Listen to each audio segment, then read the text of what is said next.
봉독해 주신 말씀을 가지고 우리 상실을 은혜로 채우시다라는 제목으로 룻기 말씀을 함께 나누겠습니다.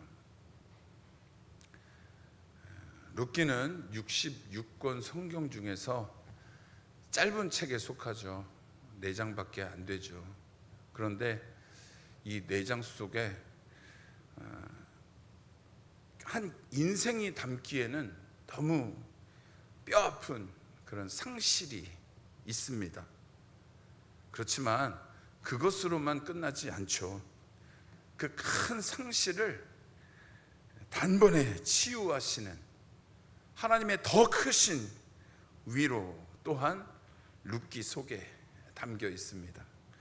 뿐만 아니라 무엇보다도 하나님의 온 인류를 향하신, 여러분들을 향하신 구원의 언약이 이어지고 있고, 이 언약이 성취를 위해서 여전히 힘있게 진행시켜 가시는 하나님을 발견하게 되는 책이 룻기입니다. 이 룻기를 이제 오늘 1장 1절에서 6절부터 쭉 살펴보려고 합니다. 룻기를 통해서 큰 위로와 또 소망과 은혜가 가득하시길 바랍니다. 룻기의 시대는 사사기의 말기쯤으로 보여집니다. 1절에서 말씀하듯 사사시대를 흔히 우리가 왕이 없는 시대라고 표현을 합니다. 이 왕이 없다라는 표현은 중의적인 표현인데요, 실제로 왕을 세우지 않는 정치를 이야기하는 것도 있고, 또 한 가지는 왕 중의 왕이신 하나님을 인정하지 않는 시대라는 의미도 함께 합니다. 그러므로 이 사사기 시대는 그야말로 사람들이 주인이 된, 하나님을 부정하는, 왕으로 모시지 않는 사람이 주인인 시대라는 거죠. 그래서 아주 심각한 인간 중심 사회이고, 또 철저하게 자기가 주인이 되어서 소견에 오른 대로 살아가는 시대가 바로 사사기 시대임을 잘 아실 겁니다. 그렇기 때문에 영적으로는 어떨까요? 매우 어둡고 캄캄한 시대가 또 사사 시대가 되겠습니다. 이 사사 시대에 한 사건이 소개됩니다. 베들레헴이라는 땅에 흉년이 닥친 것입니다. 성경에서 특별히 이스라엘을 특정하여 나타나는 흉년 또는 기근, 이것은 운이 나빠서 만나게 되는 재해의 이상의 의미를 가지죠. 특별히 이스라엘을 향한 흉년은 하나님께서 지금 이스라엘 너희들의 죄를 참지 않으시고, 더 이상 참지 않으시고 벌하신다라는 의미를 가지고 사용되어지는 경우가 상당히 많기 때문인데요, 그래서 오늘 본문의 흉년 또한 이스라엘을 하나님께서 벌하시는 그런 때다라는 것으로 우리가 이해하면 되겠습니다. 그리고 이제 사건이 소개됐고 지명이 소개됩니다. 지명은 엘리멜렉의 거주지, 고향 베들레헴입니다. 여러분들은 베들레헴 하면 어떤 이미지가 떠오르나요? 어떻게 다가오나요? 베들레헴, 예수님이 태어나신 곳이기 때문에 아주 친근하고 반갑죠? 마치 제2의 고향같이. 그렇죠. 그런데 사사기 말기 시대의 베들레헴은 정말 끔찍한 곳이었어요. 우리가 시간은 없으니까 찾아볼 수는 없지만 한번 집에 가셔서 사사기 19장을 한번 읽어보세요. 베들레헴에서 어떤 일이 일어나냐면 한 레위인 제사장이 첩을 데리고, 아시죠 권사님? 아주 끔찍한 일이 일어납니다. 어떻게 그런 일이, 베냐민 지파 중에 기드아라는 곳에 한 불량배들이 이 제사장의 첩을 강제로 추행하고, 그래서 이 첩이 죽어요. 그러자 제사장이 너무 원통해가지고 정말 끔찍한 일이 일어납니다. 이거 뭐 입으로 담을 수 없는, 12조각으로 이 첩의 사체를 나눠서 각 12지파로 보냅니다. 왜 보내요? 나 너무 억울하다는 거죠. 일어나자는 거죠. 그래서 큰 전쟁이 일어나요. 엄청난, 정말 끔찍한 일이 일어납니다. 그 중심지가 바로 베들레헴이에요. 그러니까 룻기에서 다루는 베들레헴은 우리가 친근하게 여기는 그 예수님의 고향이 아닌 거예요. 폭력성과 잔인함과 인간의 탐욕이 아주 집중되어 있는 악한 것의 상징으로 표현되는 거예요. 자, 그러면 1절에서 지금 뭐가 등장하냐면요, 먼저 흉년이, 사사시대라는 시대적 어두움이 소개되죠.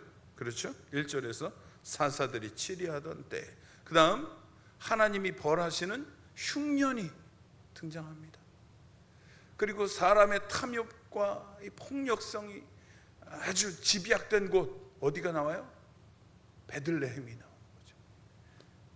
삼중고가 모여있는 시대적인 아주 극심한 아픔, 망가짐, 영적 타락, 이것을 강조하는 그런 구절이 되겠습니다.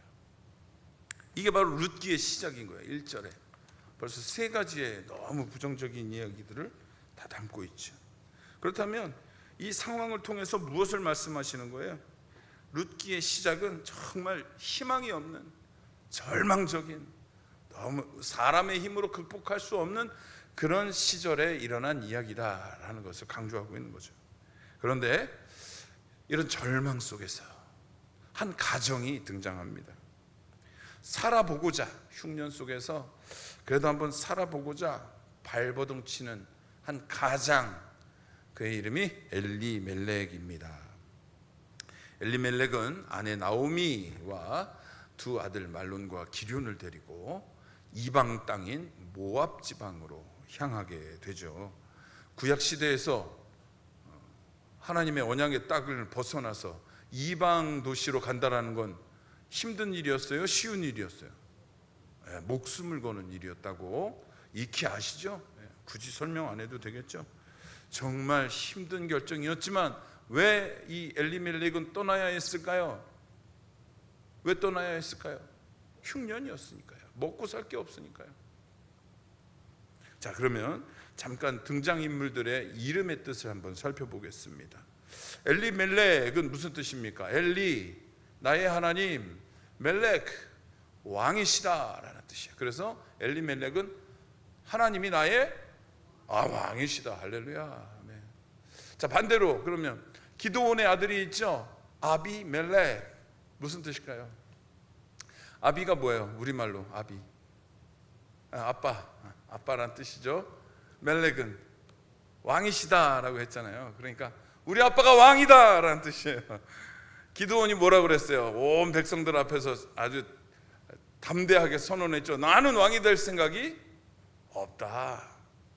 많은 사람들 앞에서는 그렇게 얘기해놓고 아들의 이름을 뭐로 줬어요? 내 아빠가 왕이다로 지어놓은 거예요. 앞뒤가 다른 거죠. 엘리멜렉은, 그런데 이제 오늘 룻기에서 엘리멜렉은 하나님이 나의 왕이시다. 나오미의 뜻은 뭡니까? 기쁨, 사랑스러움, 이런 뜻입니다. 즉, 이 성경에서 등장인물들이 이야기하는 것은 하나님이 나의 왕이시기에 우리는 기쁘다라는 이 고백을 하는 가정을 이야기하는 거예요. 즉, 신앙의 가정을 이야기하고 있는 것입니다. 그런데 이 신앙 가정이 하나님의 언약의 땅을 벗어나서 그모스 신이 다스리는 모압 땅으로, 그모스, 이 우상의 관할로 넘어간 거예요. 먹고 살고자. 그러면 문제가 일어날까요? 안 일어날까요?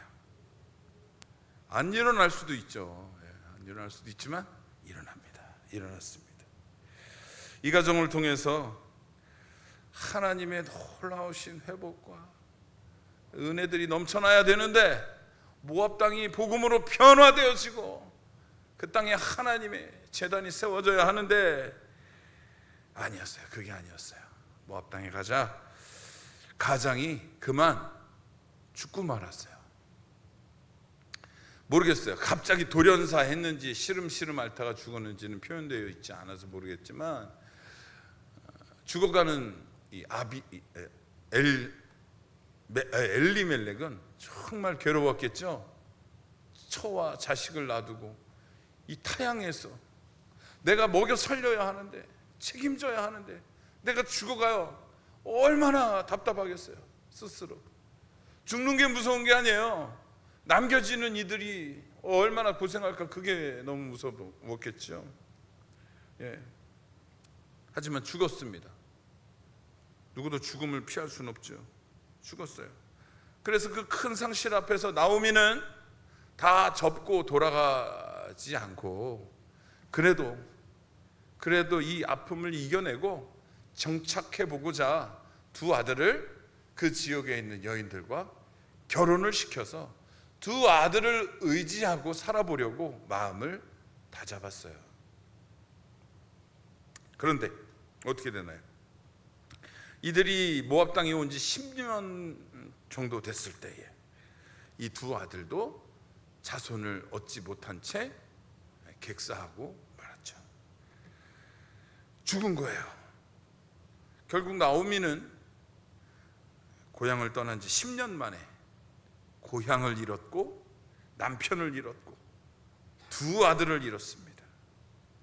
이제 이 신앙의 가정이었던 엘리멜렉의 가정에 과부 3명만 남게 되었어요.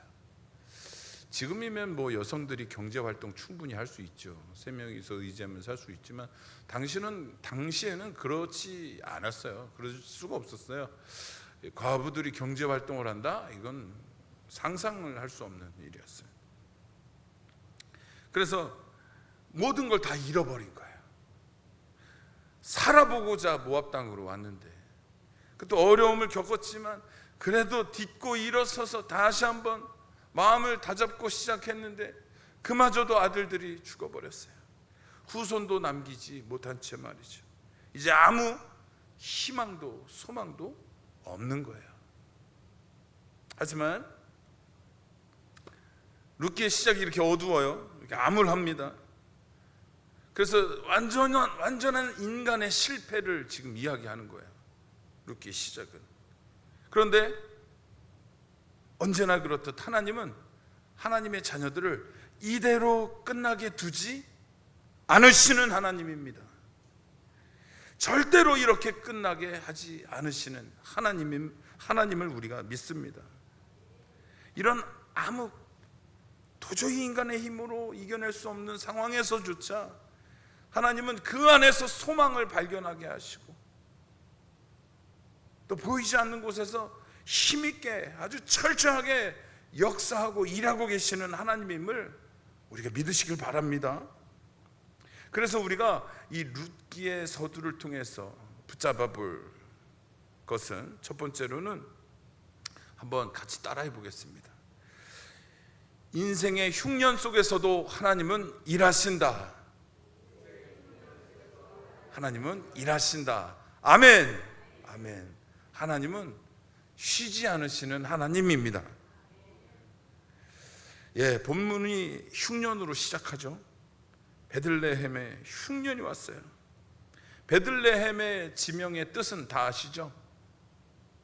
빵집입니다. 양식의 집, 빵집입니다. 이 이름처럼 풍성해야 할 곳에 빈곤이 찾아온 거죠. 육적으로도 영적으로도 흉년인 것이에요. 그 말씀을 지키고 하나님을 왕으로 인정하며 질서를 지켜야 할 민족들이 왕 중의 왕이신 하나님을 부정하자 그 땅에 질서가 무너지자 흉년이 찾아오는 거예요. 육적으로 영적으로 흉년을 통해서 하나님은 다시 이 백성들이 주님 앞에 바짝 엎드려 나올 수 있도록 회개의 기회를 열어주시는 거죠. 우리의 삶에서도 흉년이 찾아올 수 있습니다. 건강으로 또는 경제적으로 또는 영적으로 또는 사람과의 관계 속에서 흉년이 찾아올 수 있습니다. 하지만 성도들에게 찾아오는 성도들에게 특정하여 찾아오는 흉년은 뭐라고 했어요? 하나님이 우리에게 벌하시는, 회초리 치시는 기간이다. 이때 하나님 앞에 회개하고 하나님 앞에 바짝 엎드려서 다시 나아가는 것이 가장 지혜로운 것이고, 그렇게 회초리를 드시는 순간에도 우리 하나님은 보이지 않는 곳에서 우리의 회복을 위해서 일하고 계신다. 이것을 우리가 꼭 붙잡아야 될 것 같습니다. 오늘 시대가 좀 비슷한 것 같아요. 이 사사 시대와 물질이 많아졌지만 마음이 차가워진 시대입니다. 기술은 무섭게 발전해요. 그런데 사람과의 관계는 점점 멀어져 가고 있어요. 가족들이 오랜만에 시간을 잘 맞춰서 여행을 갑니다. 여행 가서 아주 좋은 숙소를 정했어요. 숙소에 딱 도착하자마자 다 뭐 하냐면 서로의 핸드폰으로 그렇게 사진을 찍고 카톡을 하고 가족과의 대화가 사라지고 있어요. 밥 먹을 때도 상대의 얼굴을 보지 못합니다. 뉴스는 뭐가 있는지. 옛날에는 또 아버지들이 신문을 자꾸 그렇게 봐가지고 욕을 먹었는데 요즘은 핸드폰이 그렇게 눈을 못 보게 만듭니다. 상대의 눈을. 기술이 발전할수록 사람과 사람의 거리가 멀어지고 있어요. 생활이 편리해졌지만 그만큼 편리함이 익숙해지자 뭐가 줄어들어요? 감사가 줄어들어요. 감사가. 예전에는 불편한 것도 감지덕지하던 저였어요. 그런데 요즘은 조금만 불편해도 이걸 어떻게 사람이 먹어? 이걸 어떻게 사용해? 하며 불평하기 일쑤더라고요. 그게 제 안에 있는 이제 흉년이 찾아온 거죠. 한번 되게 세게 맞아야 정신 차리는, 회초리를 부르는, 매를 부르는 거죠. 우리 성도님들은 매를 부르지 않으시길 바랍니다.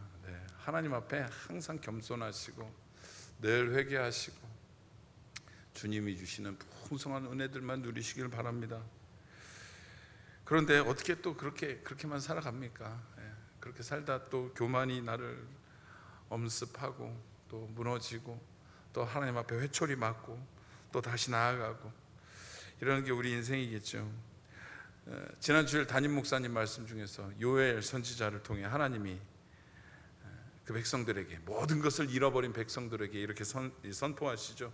메뚜기가 휩쓸어 가버린 아무것도 남지 않은 이 대재앙 앞에서 하나님의 그 전 우주적인 대선언이 선포되죠. 요엘서 2장 28절 32절인데요. 그 후에 내가 내 영을 만민에게 부어 너희 자녀들이 장래 일을 말하게 할 것이며 너희 늙은이는 꿈을 꾸며 너희 젊은이는 이상을 볼 것이라. 누구든지 여호와의 이름을 부르는 자는 구원을 얻으리니 이는 나 여호와의 말대로 시온 산과 예루살렘에서 피할 자가 없을 것이며 남은 자 중에 나 여호와의 부름을 받을 자가 있을 것임이니라. 아멘. 이 말씀은 그저 백성들을 위로하려는 말씀이 아니었습니다.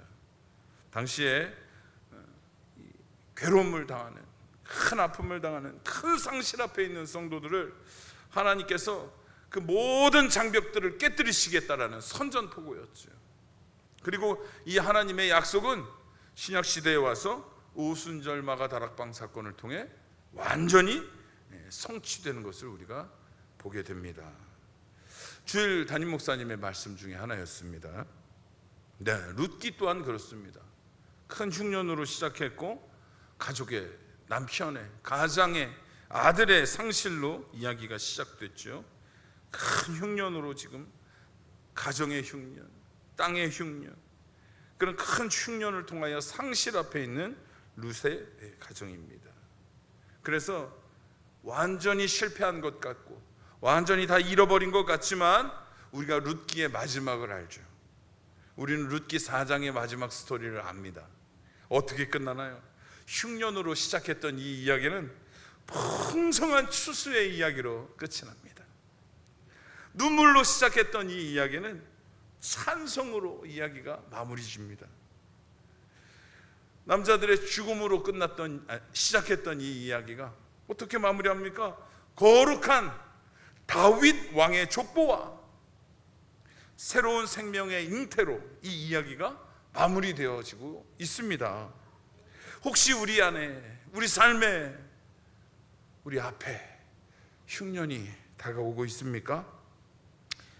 여러분, 흉년 속에 계십니까? 그렇다면 낙심하지 마십시오. 기도합시다. 지금도 흉년 속에서 우리를 회복시키시려고 쉬지 않고 일하시는 하나님을 의지하시길 바랍니다. 하나님은 우리를 지극히 사랑하시는 하나님이기 때문에 우리가 감당할 만한 시험만 주시는 하나님입니다.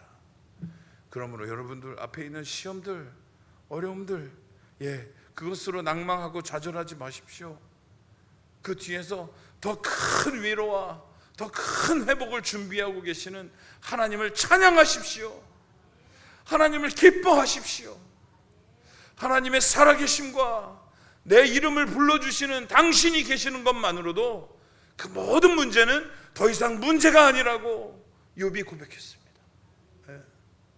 우리 삶에도 이런 고백이, 또 이런 감사가, 이런 시원함이 믿음으로 충만하시길 바랍니다. 아멘. 옆에 분들하고 인사하세요. 하나님은 지금도 당신을 위해 일하십니다. 하나님은 지금도 당신을 위해 일하십니다. 아멘. 네. 또 하나만 살펴보고 마무리하겠습니다. 하나님은 상실의 자리에서 우리에게 회복의 길을 열어주시는 하나님이십니다. 엘리멜렉 그리고 아들 말론과 기련이 죽었습니다. 이 가정은 의지할 것이 이제 아무것도 없습니다. 남편을 잃었고 아들을 잃었고, 며느리 또한 남편을 잃었죠. 다 잃어버린 사람들 뿐입니다. 그래서 우리가 볼 땐 이 가정은 완전히 성공했나요? 망했죠. 망한 거죠. 쫄딱 망한 겁니다. 그런데 놀라운 것은 하나님이 이런 희망조차 보이지 않는 이 가정을 통해서 새로운 길을 열어주고 계신다라는 것입니다. 이게 얼마나 놀라운 일입니까? 우리가 보면 눈 씻고 찾아볼 수가 없어요. 이 세 과부가 도대체 이방 땅에서, 모압 땅에서 어떻게 회복될 것인가? 도대체 방법이 없어요. 뭐 변변한 기술이 있겠어요? 특별한 재주가 있겠어요? 그런데 하나님은 우리가 상상할 수도 없는 방법으로 이들의 놀라운 회복을 이미 준비해 두셨다라는 거예요. 두 아들이 결혼한 여인은 모압 여인이었어요. 그 중에서 한 사람, 이 룻기의 주인공 룻. 이 룻의 이름의 뜻이 뭐예요? 친구라는 뜻이죠. 친구, 동행자, 동반자, 이런 뜻이에요. 이 룻은 모압 여인이에요. 이방 사람입니다. 언약 백성이 아니에요. 주류가 아닙니다. 변방 사람입니다. 아무도 주목하지 않고 아무도 관심 두지 않던, 신경 쓰지 않던 사람이에요. 이 사람이 뭘 하든 이스라엘 사람들은 이 이방 사람들에게는 전혀 관심이 없어요. 그런데 하나님은 이 주목받지 못하는 룻을 이 가정으로 끌고 들어오셔서 어떻게 사용하시나요? 거룩한 계보를 이어가게 하신다라는 거예요. 룻의 그 증손자가 누구예요? 다윗이죠. 다윗 왕의 증조 할머니가 바로 이 룻이 되는 거예요. 이방 여인, 아무도 신경 쓰지 않던, 주목하지 않던, 아무 재주 없던 룻이 바로 다윗 왕의 증조 할머니가 되는 거죠. 이게 얼마나 놀라운 하나님의 방법입니까? 이걸 도대체 누가 상상할 수가 있겠어요? 사람들은 룻을 이방 여인이라 무시했지만 하나님은 그녀를 메시아의 계보에 올려놓으셨습니다. 사람들은 나오미의 가정을 끝장났다라고 보았지만 하나님은 이 가정을 사용하셔서 구원의 역사를 이어가게 하셨습니다. 여러분, 이게 은혜입니다. 은혜는 자격이 있는 사람에게만 오는 것이 아니에요. 은혜는 오히려 정말 받을 자격 없는 사람에게 주어지는 것이 은혜입니다. 자격이 충만한 사람에게 주어지는 건 뭐예요? 보상이죠. 이건 은혜가 아닙니다. 보상입니다. 당연히 받아야 할. 그런데 우리는 은혜를 입었어요, 여러분. 도저히 갚을 수 없는 은혜를 입었어요. 아무것도 잘한 것 없는데 은혜를 입었어요. 내 안에 선한 것이 하나도 없는데 우리 하나님은 우리를 불러주셨어요. 택해 주셨어요. 그리고 오늘 여러분들에게 믿음의 거룩한 길을 이어가라고 은혜를 주고 계세요. 그럼 우리는 어떻게 살아야 합니까? 하나님이 기뻐하시는 곳에서 그 자리를 지킬 줄 알아야 합니다. 룻이 나오미를 지켰듯이 나오미의 친구가 되어주고 동반자가 되어 주었듯이 하나님이 그것을 정말 기쁘게 여긴 것처럼 여러분들이 지켜야 할 믿음의 자리를 잘 지키시길 바랍니다. 이것이 하나님의 놀라운 회복의 자리이고 하나님이 풍성한 역전의 은혜의 자리임을 우리가 잘 기억했으면 좋겠습니다. 은혜는 중심에 서 있는 자에게만 오는 게 아니었어요. 은혜는 힘 있는 자에게만 오는 것이 아니었던 거예요. 은혜는 그냥 하나님이 택하신 자에게 임하는 것이 은혜였던 거예요. 그래서 우리도 소망을 가질 수 있는 거죠. 우리 과거나 배경이 어떻든 도대체 몇 번이나 실패를 했든 간에 아무 상관없어요. 우리가 예수님 안에 있으면 하나님은 우리 인생도 새롭게 써 나가실 것입니다. 룻기 1장이 절망으로 시작하지만 결국 예수님까지 이어집니다. 우리 신앙의 여정도 이처럼 쓰임 받을 줄 믿습니다. 오늘은 눈물을 흘리지만 내일은 찬송이 될 줄 믿습니다. 오늘은 흉년이지만 내일은 추수하게 하실 것을 믿습니다. 오늘은 큰 상실이지만 내일은 하나님의 놀라운 열매로 우리를 풍년으로 인도해 주실 것을 믿습니다. 그래서 낙심하지 마십시오. 어두운 시작이라 할지라도 하나님 안에 있으면 우리는 이미 은혜를 받은 자입니다. 그 은혜를 믿고 하나님의 신실하심을 믿고 오늘도 믿음의 자리를 지켜 하나님 앞에 기쁨이 되는 동성교회 모두가 되시기를 간절히 소망합니다. 기도하겠습니다. 사랑의 하나님, 감사합니다. 룻기 1장 1절에서 6절 말씀까지 우리가 살펴보며 주님의 일하심을 함께 나누었습니다. 이 귀한 은혜들이 참 어려운 내 삶에 소망이 되게 하여 주옵소서. 룻에게 주셨던 회복의 은혜가 우리 인생에도 임하게 하여 주시옵소서. 우리의 어려움과 우리의 아픔과 상실을 주님 아실 줄 믿습니다. 우리의 기도에 응답하시는 주님께서 룻에게 주셨던 그 회복과 위로와 그 크신 은혜들을 우리 동성교회 모든 지체들에게 한량없이 내려 주시옵소서. 우리가 믿음의 길을 지키게 하시고 믿음의 자리를 지키게 하시고 하나님의 은혜들을 계수하게 하시고 하나님 앞에 감사하며 날마다 찬양하며 주님을 높여드리는 아름다운 동성교회 될 수 있도록 늘 성령께서 충만케 하여 주옵소서. 감사드리며 예수님 이름으로 기도드립니다. 아멘. 아버지 감사합니다. 우리 300장 찬양하며 준비하신 예물 드리겠습니다.